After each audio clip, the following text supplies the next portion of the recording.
neste planeta, é preciso ser muito adaptável. Nossa alma e tem uma grande capacidade de adaptação, pois nessa dimensão de consciência estamos cientes de que tudo é impermanente e muda a todo instante. A verdadeira adaptabilidade nós a encontramos quando buscamos o contato com nossa essência divina e paramos de resistir às inevitáveis mudanças que a vida nos propõe. Os que estão firmes na busca do autoconhecimento reconhecem a necessidade de atitudes adaptáveis. Relaxe em relação ao tempo do relógio. Procure perceber um tempo mais interno e menos cronológico e experimente estar sempre no tempo certo. Eu sou Jonas Luiz da Silva Vírgula de Capuí e hoje nós vamos falar sobre o Jesus histórico e o apóstolo ateu. Nenhum dos dois existiriam ou existiram. É pura ficção. Amigos e amigas, é bem capaz que depois de vocês assistirem essa série intitulada O Apóstolo Ateu e o Jesus Histórico, vocês não queiram mais a minha companhia, nem para ir para o céu. Eu vou dividir em vários capítulos porque ele é um pouco longo e faz parte da minha obra autobiográfica Ripopenso. E tudo começou quando eu era um jovem rapaz. O ano era 1968, quando eu fiz uma viagem de Fortaleza para Manaus no navio Ananeri da Lloyd Brasileira. Um transatlântico de turistas estrangeiros que fazia viagem na costa brasileira. Era a segunda vez que eu viajava de navio. A primeira tinha sido em 1958, no navio de guerra Almirante Alexandrino, e junto com toda a minha família e mais 2.000 turistas do flagelo da Grande Seca de 1958. Mas isso é uma outra história. E naquela tarde, no navio de luxo, no meio do Oceano Atlântico, eu era um revolucionário que falava sobre Jesus histórico e o apóstolo ateu, que anos depois virou roteiro para o cinema de minha trilogia O Clone de Deus, O Apóstolo Ateu e Apocalipse. Eu usava uma cruz de madeira com um crucifixo que era o símbolo do jornal O Pasquim, que eu tanto adorava, em plena ditadura militar. Eu falava para um pequeno grupo de amigos que eu fizera na viagem e falava sobre um tema polêmico para a época e para hoje também. Eu falava de Jesus histórico. E isso despertou a curiosidade de um rabino que se aproximou e, para a surpresa minha e dos meus ouvintes, me perguntou a queima-roupa, interrompendo a minha dissertação com um inquisidor pronto para me destruir. Rabino, não pude deixar de ouvir a sua citação sobre o Jesus histórico, que você, tão novo, tão jovem, pensa que sabe alguma coisa sobre este assunto? Olhei o rabino, que mais parecia um profeta. Usava barba longa igual aos personagens extraídos e do mosteiro descrito no livro O Nome da Rosa, de Humberto Eco. Seus olhos eram profundos e indagadores. Talvez quisesse testar meus conhecimentos.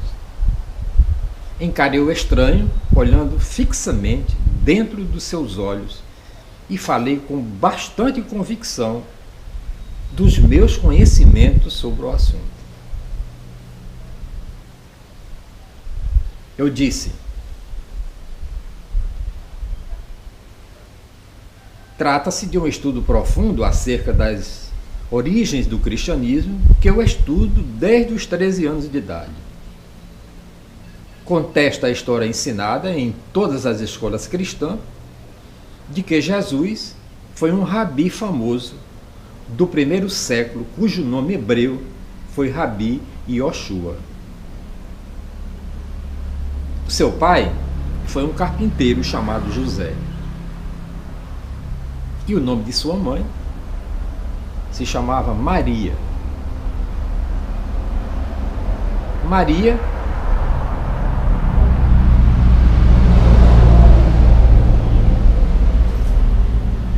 Maria engravidara antes de ter casado com José. Jesus nasceu no estábulo em Belém durante um censo romano. E Jesus cresceu em Nazaré, tornou-se um rabi erudito. E viajou por todo Israel pregando o que as pessoas deviam amar. Algumas pessoas pensaram que ele era Messias, e ele não negou isso, o que deixou os outros rabis muito zangados. Ele causou tanta controvérsia que o governador romano Pôncio Pilatos o mandou crucificar. Foi enterrado num túmulo, mais tarde o seu corpo foi dado como desaparecido, dado que provavelmente teria sido roubado pelos seus discípulos, a não ser que ele tenha sido um extraterrestre, como especula o livro recentemente lançado de Érico von Däniken, Eram os Deuses Astronautas. O rabino, surpreso, deu um passo à frente, afastando o povo que estava à minha volta e me encarou.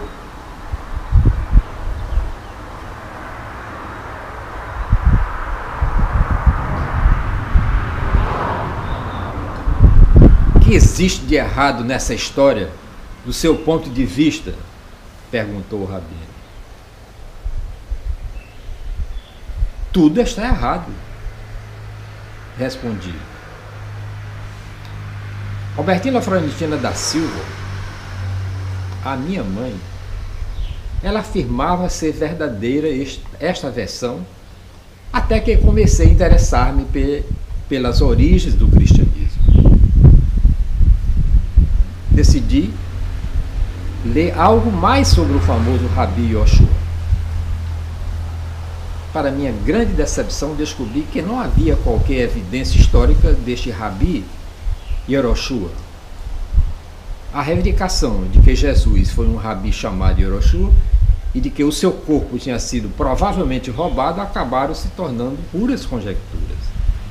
O resto da história não era mais do que uma versão diluída da história que os cristãos acreditam ser parte da religião cristã, mas que não é confirmada e por nenhuma fonte histórica legítima.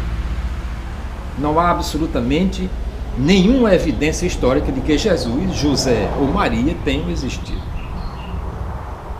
Nem história alguma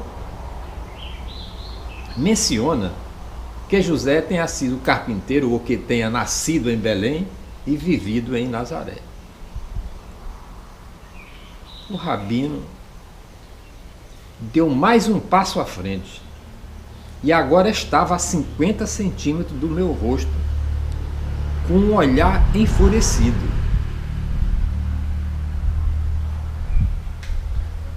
O rabino olhou-me fixamente enquanto uma verdadeira multidão foi se chegando.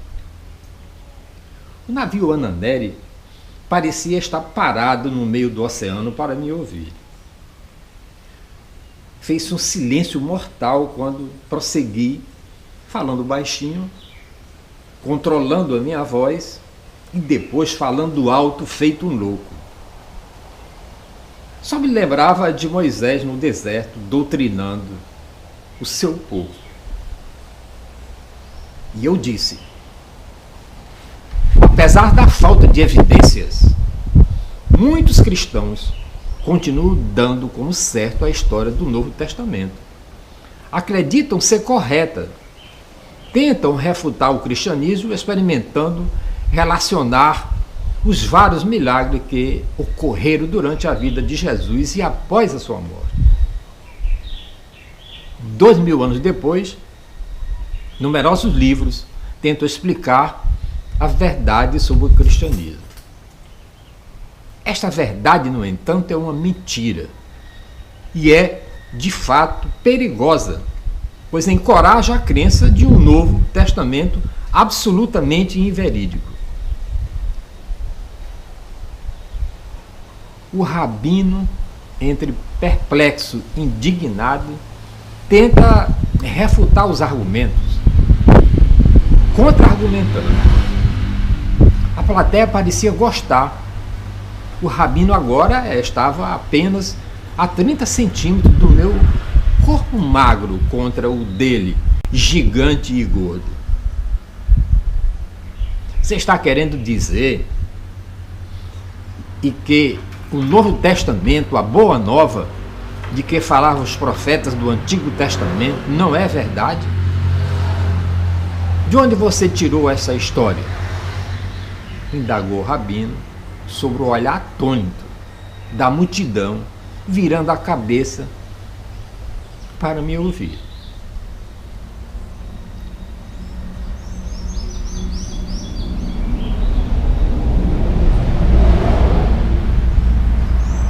Eu olhava a multidão sem olhar para ele. Sabia que naquela hora realmente havia chamado toda a atenção da plateia. Precisava exercitar a minha veia de ator. O palco era perfeito. A plateia era selecionada. Se tivesse o poder de ouvir o pensamento de todos, a minha mente teria explodido pelo ar de tanta indignação daquelas pessoas. Crentes, coitados, ignorantes talvez, religiosos que, assim como eu, nascido no poder da Igreja Católica. E para eles, o que eu dizia não passava de blasfêmias ao Senhor, seu Deus. Eu agora dei um passo à frente e fiquei a 10 centímetros do rosto do rabino. Não sei por que surpresa, quando os israelitas se confrontaram com a adoração de Baal, não aceitaram cegamente os antigos mitos semíticos, ocidentais como história. Quando os macabeus se confrontaram com a religião grega, eles não aceitaram cegamente a mitologia grega como história. Por que é que devemos aceitar cegamente a mitologia cristã? A resposta a esta questão é que muitos de nós não sabemos fazer a distinção entre história e crença. Apesar da crença difundida em Jesus permanecer, o fato de que não existe um Jesus histórico,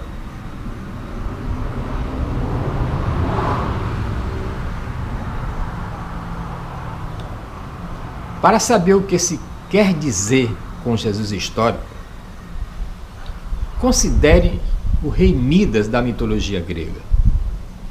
A história em que o rei Midas transformava tudo em que tocava em ouro é claramente absurda.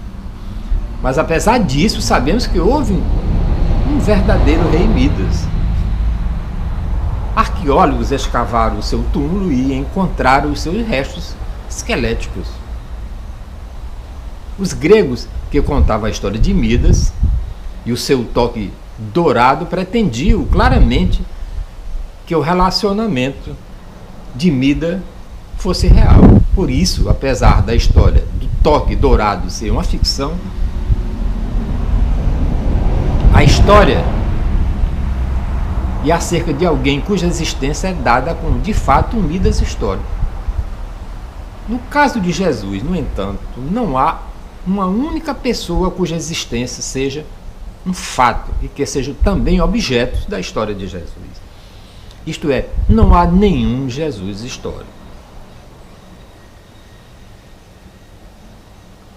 O rabino me olhava com uma indiferença, mas no fundo estava pronto para dar o bote. Naquele momento, O rabino já estava arrependido de ter dado atenção a um rapaz ignorante com 17 anos, apenas 17 anos. O rabino, por certo, acreditava que eu não sabia o que estava dizendo. Para ele, eu não passava de um jovem impostor, um antiprofeta do acaso. O rabino tentou, mas não conseguiu porra nenhuma daquele jovem.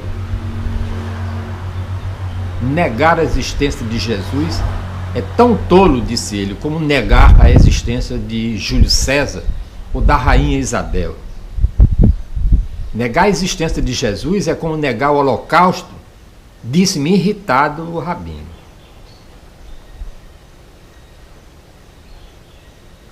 Aí eu aumentei a voz, sempre olhando no fundo dos olhos dele.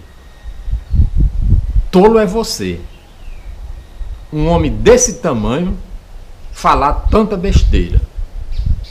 Isso é besteira, respondi incontinente. Embora a existência de Júlio César ou da rainha Isabel seja universalmente aceita, o mesmo não acontece com Jesus. No Extremo Oriente, onde as maiores religiões são o budismo, o shintoísmo, o taoísmo, o confucionismo, Jesus é considerado como mais uma personagem da mitologia religiosa ocidental, a par de Thor, Zeus e Osíris. A maioria dos hindus não acredita em Jesus, mas os que acreditam consideram que ele é uma das muitas encarnações de Deus hindu Vishnu. Os muçulmanos certamente acreditam em Jesus, mas rejeitam a história do Novo Testamento.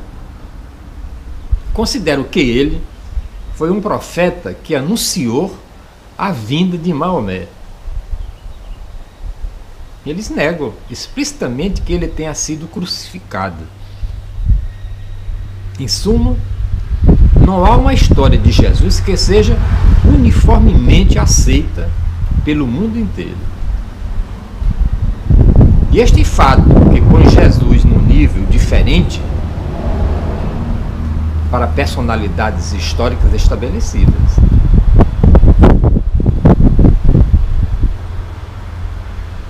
Em relação ao Holocausto, ele está bem documentado. Existem numerosos relatos de testemunhas oculares. A maior parte das pessoas que negam o Holocausto são semeadores de ódio antissemítico com credenciais fraudulentas. Por outro lado, milhões de pessoas honestas na Ásia, que são a maioria da população mundial, não conseguiram ser convencidos pela história cristã de Jesus, na medida que não há nenhuma evidência da sua autoridade. O rabino bufa de raiva.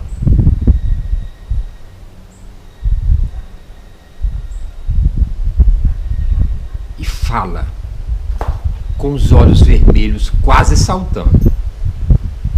A história de Jesus é um fato. Existem bastantes evidências que comprovam isso.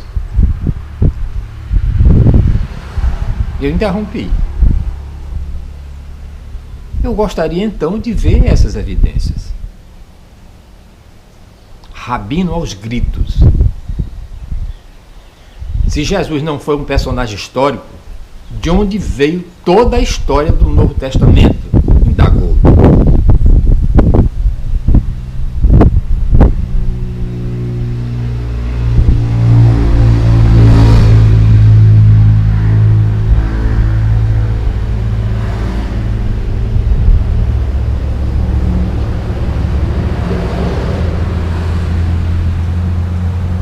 Na proporção em que eu falava, tanto o rabino como a multidão ficava em absoluto silêncio. Nem as ondas do Oceano Atlântico faziam-se ouvir. O navio de luxo Ananeri, que na época fazia turismo na costa brasileira, fez um breve apito, anunciando a hora do jantar. Mas nenhum dos presentes ouviu o chamado. e eu falei como um pregador. O nome hebreu para os cristãos sempre foi Notzirim. Este nome é derivado da palavra hebraica Neitzer, que significa broto ou rebento, um claro símbolo messiânico. Já havia pessoas chamadas Notzirim no tempo do Rabi Yoshua ben Parashiah, 100 anos antes da era cristã. Apesar dos modernos cristãos afirmarem que o cristianismo só começou no primeiro século depois de Cristo, é claro que os cristãos do primeiro século, em Israel, se consideravam como sendo a continuação do movimento Notziri, que existia há cerca de 150 anos. Um dos mais notáveis Notzirim foi Yeshu ben Pandeira, também conhecido como Yeshu ha-Notzirim. Os estudiosos do Talmud sempre afirmaram que a história de Jesus começou com Yeshu. O nome hebreu para Jesus foi Yeshu, e o hebreu para Jesus de Nazaré sempre foi Yeshu ha-Notzirim. O nome Yeshu é um diminutivo do nome Yeshua, e não Yoshua. É importante notar que Yeshu ha-Notzirim não é um Jesus histórico, uma vez que o cristianismo moderno nega alguma conexão entre Jesus e Yeshua e, além do mais, partes do mito de Jesus são baseadas em outras personagens históricas além de Yeshua. O velho rabino me olhava com um olhar de louco. O velho rabino, entre espantado e incrédulo, continuou a ouvir-me a explicação enquanto a multidão quase não respirava. E eu prossegui. Sabemos pouco sobre Yeshu ha-Notzirim. Todos os trabalhos modernos que mencionam são baseados em informações retiradas da Tosefa e da Baraítas, escritos feitos no mesmo tempo de Mishnah, mas não contidos nestes, porque a informação histórica a respeito de Yeshu é tão danosa para o cristianismo que muitos autores cristãos e também muitos judeus tentaram desacreditar esta informação. Inventaram muitos argumentos para a explicarem. Muitos desses argumentos são baseados em mal-entendidos e citações errôneas do Baraítas. Para se ter uma imagem exata de Yeshu, deve-se ignorar os autores cristãos e examinar o Baraítas diretamente.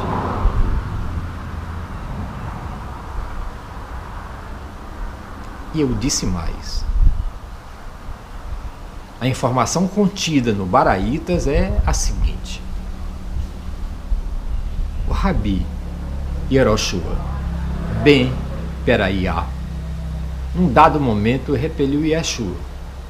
As pessoas pensavam que Yeshua era um feiticeiro, considerando que ele tinha levado os judeus a desencaminharem-se. Como resultado de acusações feitas contra Yeshua, foi apedrejado e o seu corpo foi pendurado na véspera da passagem. Antes disso, ele foi exibido durante 40 dias como um arauto que ia à sua frente, anunciando que ele iria ser apedrejado e chamado por gente para avançar e o defender. Todavia, não foi trazido em seu favor. Yeshua tinha 5 discípulos: Matai, Negai, Hetzé, Buni e Todá. Até o rabino estava admirado com tanta sabedoria a respeito deste assunto. Tezefa e no Baraítas, o nome do pai de Yeshua é Pandera ou Panteiria. Estes são formas hebraicas aramaicas do nome grego. Em hebreu, a terceira consoante do nome é escrito, quer como um Dalet, quer como um Tet. Comparando com outras palavras gregas traduzidas para o hebreu, mostra que o original grego devia ter sido um delta, como sua terceira consoante. Assim, a única possibilidade para o nome grego do pai é Panderos. Como os nomes gregos eram comuns entre os judeus durante a época dos Macabeus, não é necessário assumir que ele era grego, como alguns autores o fizeram. Eu realmente estava gostando daquele assunto.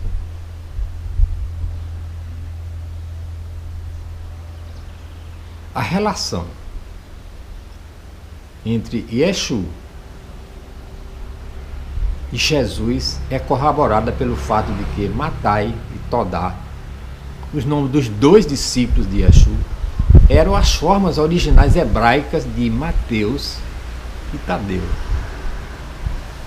nome de dois dos discípulos de Jesus na mitologia cristã. Nesse instante, o navio apitou pela segunda vez. Parecia que a multidão estava hipnotizada. E eu tive o meu dia de profeta. Uma senhora soltou a língua em meio ao silêncio, como se fosse um murmúrio. Meu Deus! Ele está possuído por uma legião de demônios.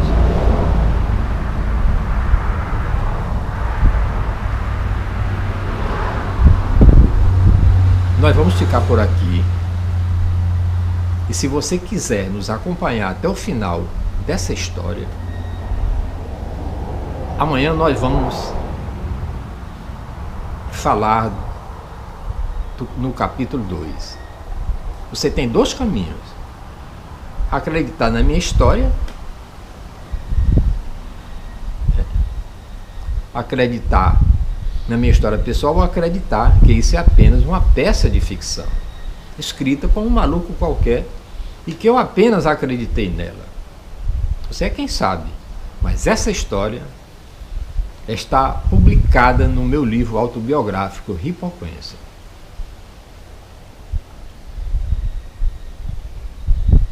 Por hoje é só. E amanhã tem mais.